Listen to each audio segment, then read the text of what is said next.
Of India. IAS की तैयारी करने वालों के दिल से निकालते हैं फेलियर का डर। एक बार जोरदार तालियां हो जाएं फॉर विकास दिव्यकीर्ति सर। भाई विकास सर की तबीयत थोड़ी सी खराब है, खांसी काफी ज्यादा है मुंबई में आकर। तो sir thank you so much, उसके बावजूद भी हमारे साथ यहां पर बने रहने के लिए, आइडियाज ऑफ इंडिया में आने के लिए। Most welcome. Vikas sir, life में ना प्रेशर बहुत है, मेरे ऊपर भी प्रेशर है। मेरे ऊपर प्रेशर इस बात का है सर कि जितने व्यूज आपके वीडियोस पर आते हैं, कम से कम उतना ही ट्रेंडिंग ये सेशन भी बने। तो सर लेकिन आप आईएएस एस्पिरेंट्स को पढ़ाते हैं, वो कितना बड़ा प्रेशर है? क्योंकि बच्चों का भविष्य तो आपके हाथ में है ही, पर वो आईएएस के हैं तो देश का भविष्य भी इनके हाथ में है। वो कितना बड़ा प्रेशर है? मतलब मेरा ख्याल ये है कि खुद को इतना सीरियस लेना नहीं चाहिए। मैं किसी का फ्यूचर बनाता हूँ, ये बहुत बड़ी गलतफहमी है अगर मैं ऐसा सोच लूँ तो। मैं तो पढ़ाता हूँ, उनमें से जिन बच्चों में मेहनत करने का जज्बा हो, इंटेलिजेंस का ठीक लेवल हो, मेहनत करते हैं, थोड़ा किस्मत का मामला भी होता है तो वो आईएएस बन जाते हैं। लेकिन ये गलतफहमी मुझे एकदम नहीं है कि मैं देश का भविष्य बना रहा हूँ या मैं बच्चों को आईएएस बनाता हूँ। वो खुद बनते हैं, मैं तो सिर्फ इनेबलिंग तरीके से कुछ हेल्प उनकी करता हूँ, इतना ही है बस। और प्रेशर तो है ही, आप जो भी काम करते हैं आप पर प्रेशर है कि व्यूज़ अच्छे आएँ, मुझ पर प्रेशर है कि बच्चे जिस उम्मीद से मेरे पास आए हैं उन्हें वो ज़रूर मिल जाए, तो वो हम हैंडल करते हैं, डेफिनेटली कर लेते हैं। विकास सर, इस प्रेशर में पेरेंट्स का कितना प्रेशर है? क्योंकि लोग बच्चों पर प्रेशर की बात करते हैं, मैंने आपके ऊपर प्रेशर की बात कर ली। क्या आपको लगता है कि ये जो आईएएस की जो कोचिंग होती है उसमें कम से कम एक दिन, शायद लास्ट डे हो, पेरेंट्स की भी कोचिंग होनी चाहिए कि भाई इतने प्रेशर को कैसे हैंडल करना है, कम से कम रिजल्ट के बाद कैसे हैंडल करना है? मेरे ख्याल से पेरेंट्स की कोचिंग तो उसी दिन होनी चाहिए जब वो पेरेंट्स बनते हैं, और हमारे देश में बच्चों की कोचिंग से ज़्यादा ज़रूरी है पेरेंट्स की कोचिंग करना। मैं भी एक पेरेंट हूँ और मैं भी इस बात को समझता हूँ। एक अजीब सा भय बच्चों के मन में रहता है। उनको, मैंने कई बच्चों को देखा, एक जिक्र करूँगा आज एक एग्जाम्पल का भी। जैसे मैं हल्का जिक्र करता हूँ फिर वापस आता हूँ। मुझसे कई लोगों ने पूछा कि इतने विद्यार्थियों को पढ़ाने के बाद ज़िंदगी में सबसे ज़्यादा अच्छा अनुभव कौन सा रहा। मुझे एक एग्जाम्पल याद आता है, आज से करीब 15-17 साल पहले का। एक लड़की मुझसे मिलने आई जिसकी उम्र रही होगी करीब 21-22 साल उस समय, और उसने रोते हुए मुझसे एक बात कही कि मैं गांव में थी, कस्बे में, गांव में कहीं, और वहां मेरे साथ रेप हुआ। और जिस तरह से उसने डिस्क्राइब किया, बहुत ही घबराने वाली बात थी। तो मैंने कहा फिर आपने पुलिस कंप्लेंट तो की होगी, पेरेंट्स से बात की होगी। उसने कहा मैं दुनिया में ये बात किसी से भी डिस्कस कर सकती हूँ, आपसे कर सकती हूँ, अपने पेरेंट्स को नहीं बोल सकती। क्योंकि जब मैं छोटी थी कुछ रिश्तेदारों ने ऐसी हरकतें की थी, और मैंने जब अपनी माँ को बोला तो मेरी माँ ने मुझे डांट के भगा दिया। और उस लड़की के मन में एक ही सपना था, बोले मुझे नौकरी नहीं चाहिए, मैं जिंदगी जी लूंगी, मेरा मन करता है कि मैं पुलिस बनूं और कम से कम अपने इलाके में किसी और बच्ची के साथ ये ना होने दूं। और मेरी ज़िंदगी का सबसे सेटिस्फाइंग समय वो था जब 3-4 साल की मेहनत के बाद वो लड़की आईपीएस बनी। अभी वो आईपीएस है। अब क्योंकि ये एग्जाम्पल मेरी तबीयत थोड़ी ख़राब है, थोड़ा बियर करना पड़ेगा आपको। अब ये एग्जाम्पल क्योंकि बहुत पर्सनल है तो मैं नाम तो रिवील नहीं कर सकता हूँ, लेकिन मुझे खुशी है कि उसने अपना वायदा निभाया और वो जहाँ है बहुत सारी बच्चियों की हेल्प कर पा रही है। तो मुझे चिंता इस बात से होती है, अगर कोई अपने पेरेंट्स से ये बात भी नहीं कर पा रहा कि मेरे साथ ऐसा हुआ, तो सीखने की ज़रूरत इस बच्चे को है या पेरेंट्स को है। और मेरे ख्याल से हमारे देश में कोटा में जो सुसाइड्स इतने सारे होते हैं, दिल्ली में तो क्योंकि बच्चे बड़ी उम्र के होते हैं, समझदार हो जाते हैं, लेकिन कोटा में तो बहुत छोटे बच्चे होते हैं।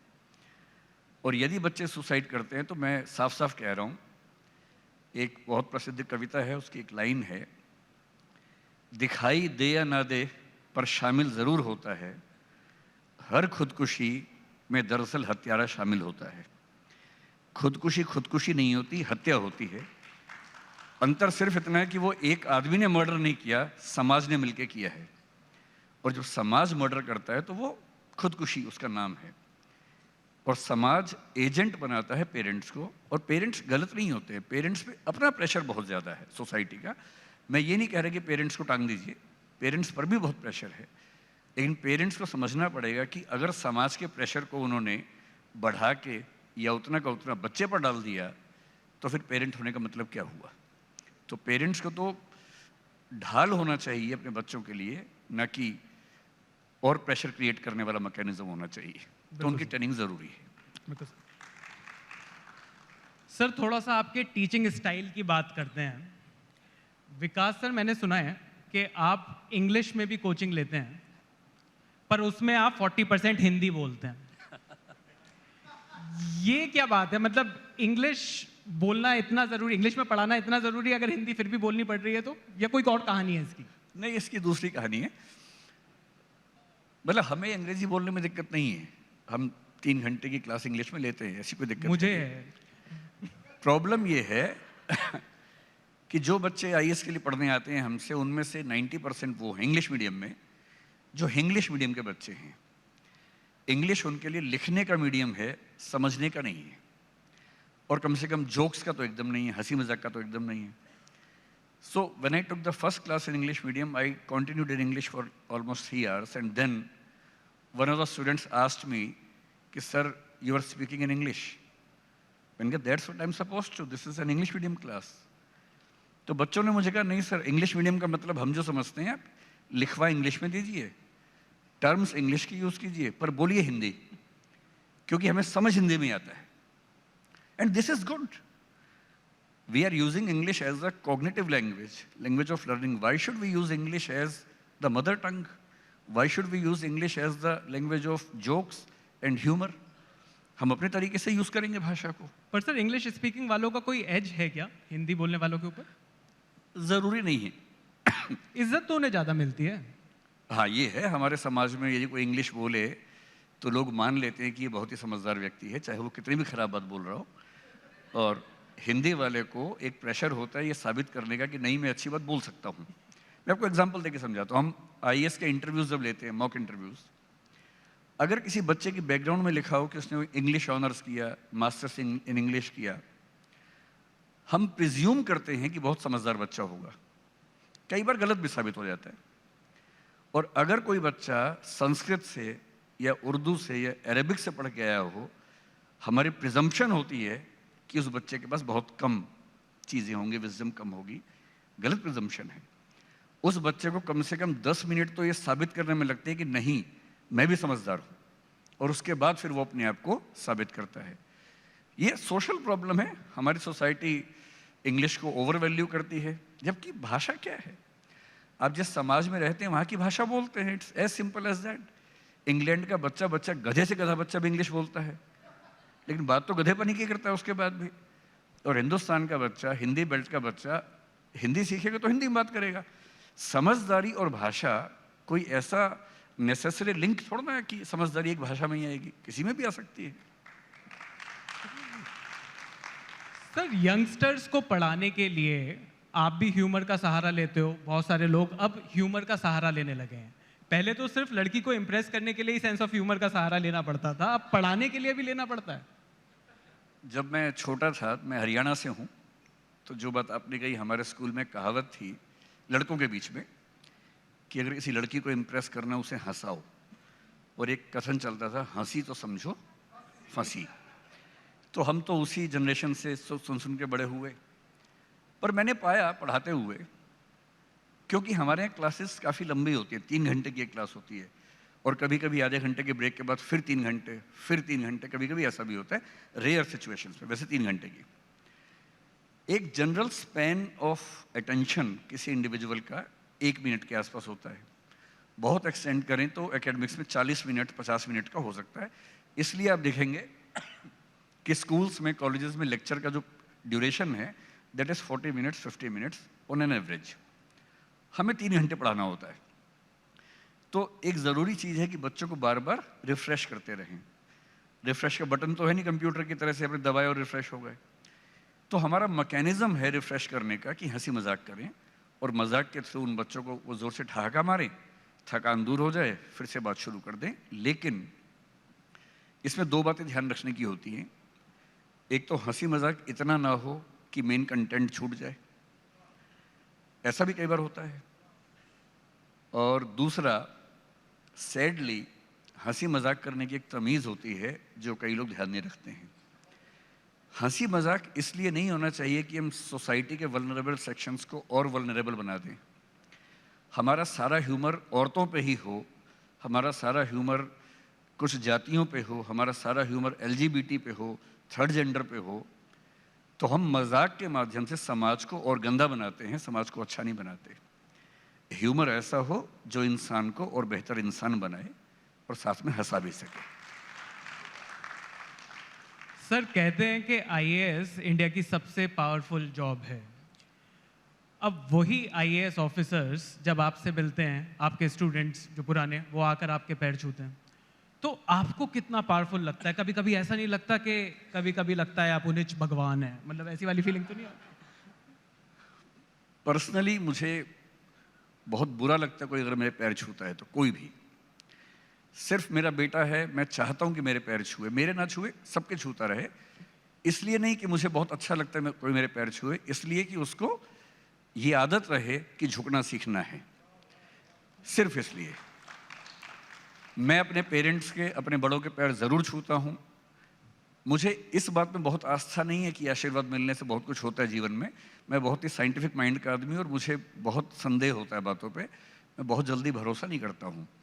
मुझे बहुत भरोसा नहीं है कि आशीर्वाद से कुछ होता है जीवन में, सिवाय इसके कि अच्छी फीलिंग होती है। अच्छी फीलिंग से आप सच में कुछ अच्छा कर लेते हैं, इस सेंस में होता है। पर ह्यूमिलिटी आती है, विनम्रता आती है, इसलिए पैर छूना मुझे अच्छा लगता है। कोई आईएएस मेरे पैर छुए, मैं अच्छा फील नहीं करता हूँ, मैं उनसे हाथ मिलाना पसंद करता हूँ। लेकिन हाँ, कभी कभी ये तो लगता ही है कि ऐसे ताकतवर लोग मुझे जानते हैं। पर शायद मुझे साल 2 साल में एक आध बार किसी बहुत छोटे मोटे काम के लिए किसी की हेल्प लेनी पड़ती है, वो भी अपने काम के लिए नहीं, किसी जेन्युइन रीज़न से। तो काम हो जाते हैं, मतलब कोई काम ऐसा नहीं होता कि मैं कोई काम चाहूँ और ना हो पाए, पर मैं चाहता नहीं हूँ, ज़रूरत नहीं पड़ती। तो सिर्फ आईएएस बनने में ही पावर नहीं है, आईएएस बनाने में भी पावर है। बहुत पावर है, आईएएस बनाने में बहुत पावर है। और अभी तो बहुत इंटरेस्टिंग बात है, पिछले 2 साल में जो नया, जब से सोशल मीडिया पे एक्टिविटी बढ़ी, मैं बहुत एक्टिव हूँ नहीं मेरी कुछ क्लासेस लीक हो गई तो कई हज़ार लोगों ने उसकी क्लिप बना बना के शेयर करने शुरू कर दिए अपने चैनल्स पे। करीब 15-20 हज़ार चैनल्स हैं, जिनमें से मेरे केवल 2 हैं और हम क्लिप शेयर नहीं करते हैं। तो मुझे नहीं पता कौन लोग हैं, पर उनकी वजह से हुआ ये कि अब मैं जहाँ जाता हूँ तो पर्सनल कुछ नहीं बचा मेरे जीवन में। लेकिन एक बहुत इंटरेस्टिंग फिनोमेना क्या हुआ, इस बीच में कुछ बहुत सीनियर किस्म के लोग, including A cabinet minister in the centre, including a chief secretary of one state government, उन लोगों ने मुझे फ़ोन किए और कहा कि हम रोज़ आपकी क्लास देखते हैं and we have become your students. अब ये बड़ा इंटरेस्टिंग है कि जो मुझसे 10-20 साल बड़े हैं, इतने ऊंचे पदों पे हैं, जब वो ऐसी बात कहते हैं तो जब मिलते हैं तो पैर मैं ही छू लेता हूँ उनके, लेकिन कहते वो हैं कि तो बड़ा इंटरेस्टिंग है। अच्छा, इंटरेस्टिंग फिनोमेना है। सर, अब मेरे पास कुछ स्टूडेंट्स के सवाल हैं, थोड़े से नालायकी के लगें तो आप बिल्कुल ये मत समझिएगा कि ये मैंने लिखे हैं, ये स्टूडेंट्स के ही हैं। पहला सवाल है सर, रट्टा लगाने का टैलेंट आईएएस क्रैक करने के लिए कितना जरूरी है? बहुत थोड़ा सा, ज़्यादा नहीं। कुछ बातें तो आपको रटनी ही पड़ती हैं, कुछ भी आप मीडिया में वहाँ भी रटना पड़ता होगा कुछ बातें। जैसे यहाँ आपका ऑप्शन है कि आप कार्ड लेके आ सकते हैं, यूपीएससी में ऑप्शन नहीं होता ये वाला, तो उनको याद करना पड़ता है।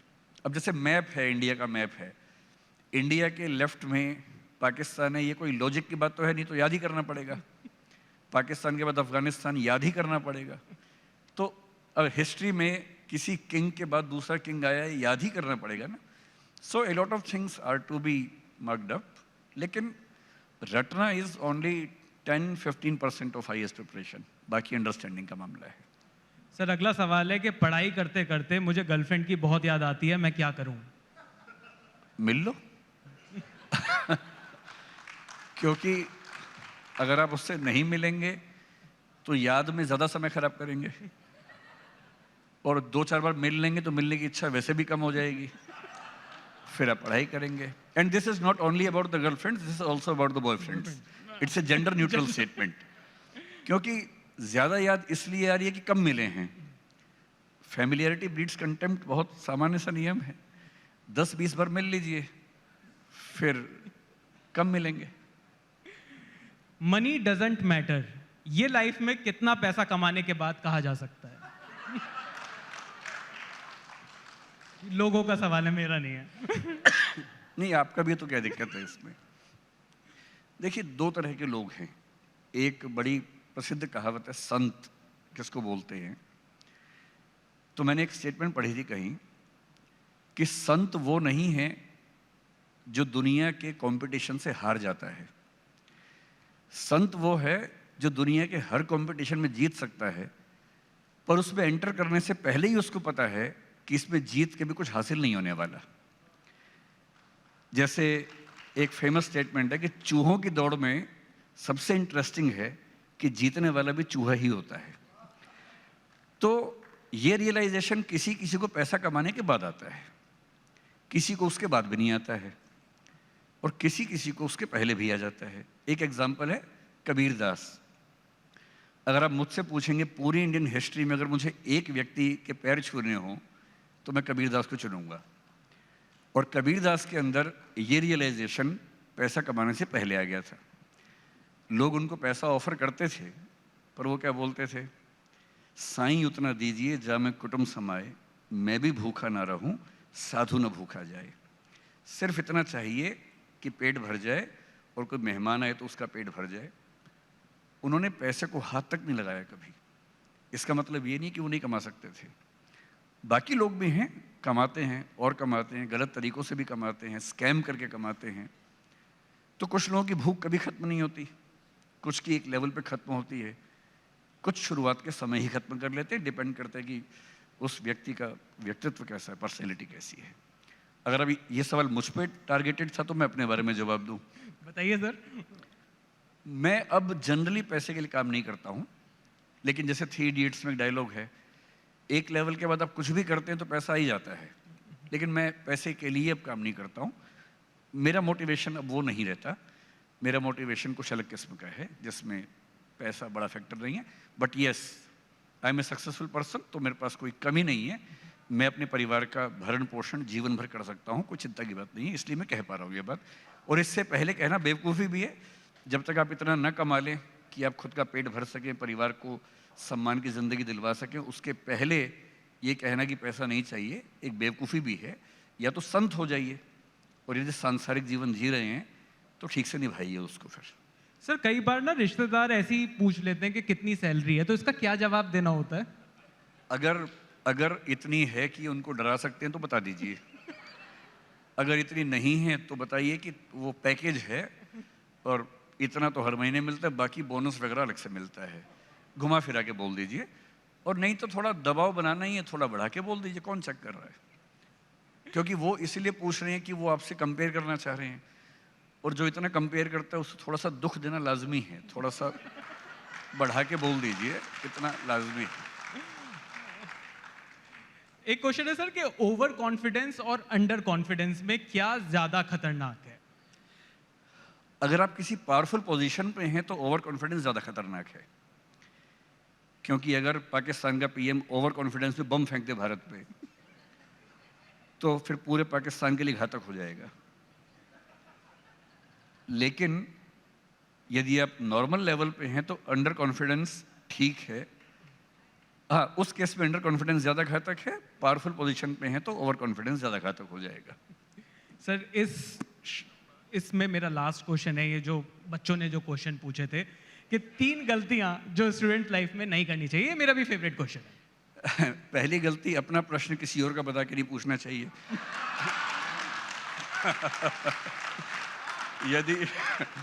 यदि आप कोई सवाल पूछना चाह रहे हैं तो अपने सीने पे रख के बोलिए कि मेरा सवाल है। यानी कि छिप के बंदूक क्यों चलानी है, खुल के चलाइए, ऐसा क्या है। मेरा ख्याल है कि बच्चों को ये समझना चाहिए कि वो इंसान है, रोबोट नहीं है, मशीन नहीं है। इतना पढ़ना है, रात दिन पढ़ना है, वो सब नाटक करने की ज़रूरत नहीं है। ज़िंदगी इतनी मुश्किल है नहीं जितनी हम बना देते हैं। मैं बच्चों से पहले दिन बोलता हूँ, 8 घंटे पढ़ो, 8 घंटे सो, 8 घंटे मौज मस्ती करो, तो आईएएस बन जाओगे। इससे ज़्यादा मत पढ़ो। दूसरा, केवल किताबें मत पढ़ो, ज़िंदगी को भी पढ़ो, दोस्तों को भी पढ़ो, आसपास के समाज को भी पढ़ो। सप्ताह में एक फिल्म ज़रूर देखो, दिन में 1 घंटा अपने दोस्तों से गप्पें ज़रूर मारो। किसी अच्छे टॉपिक पे हो तो बढ़िया, वरना बिचिंग करो, कुछ भी करो, पर बातचीत करो, ताकि बात करने का शऊर भी सीखो, सोशल स्किल्स भी सीखो। और ये ज़िंदगी जीनी है, आईएएस बनना should be A part of life, it should not be life. और मुझे एक American pragmatic philosopher 20th century के हैं, एजुकेशन में बड़ा अच्छा काम किया, जॉन डीवी, शायद आपने सुना होगा। सबसे अच्छी बात उनकी ये लगती है, education is not the preparation for life, it is life. इसको समझ लीजिए कि शिक्षा जीवन जीने की तैयारी नहीं है, शिक्षा ही जीवन है। जिंदगी भर जिससे सीखने को मिले सीखते रहिए। रिक्शा वाला भी कुछ ना कुछ सिखा देगा, कोई भी सिखा देगा, बस नज़र खुली रखिए, सीखते रहिए। एक बेहतर इंसान बनने का मौका हमेशा हमारे पास होता है, कभी रुकता नहीं है। Thank you so much sir, thank you so much. Most welcome.